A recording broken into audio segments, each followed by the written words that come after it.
However, with this rival system, Lucky Fang became one of my most notorious and genuinely hated villains in just 1 month. Villains need clear and exploitable weaknesses, something players can strategize around and emotionally invest in. Here's the thing, the more I explored the Nemesis system from Shadow of War, the clearer it became that my rivals, they kind of lacked defined weaknesses. They were mechanically powerful, but my players had difficulty strategizing against these foes because there weren't obvious weaknesses to exploit. And creating so many rivals at once meant personalities began to blend and their strengths overshadowed any identifiable flaws. However, with this rival system, Lucky Fang became one of my most notorious and genuinely hated villains in just 1 month. Y'all wanted examples on how I run this, so you're getting examples. Soon after, he killed a monk, stole the monk's lucky feet, but was badly burned and killed by burning hands from behind while fleeing.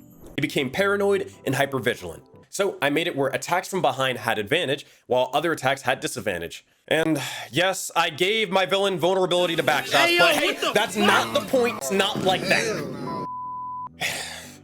Anyways, as Lucky Fang grew stronger, his paranoia and cruelty intensified.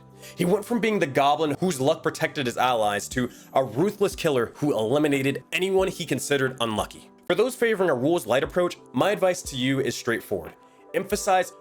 Overemphasize your villain's personality traits through consistent roleplay. Have minions mention their quirks often in and outside of combat. For my mechanically inclined DMs, directly tie a villain's flaw to a previous death or significant event. If an enemy died by fire previously, make fire their vulnerability. Alternatively, you could reverse this logic and transform what killed them previously into their newfound strength, granting them resistance and making the opposite their weakness. This method ensured my villains felt unique, memorable, and directly connected to players' actions, giving them that bit of agency. So let me tell you this, what's scarier than facing one powerful villain?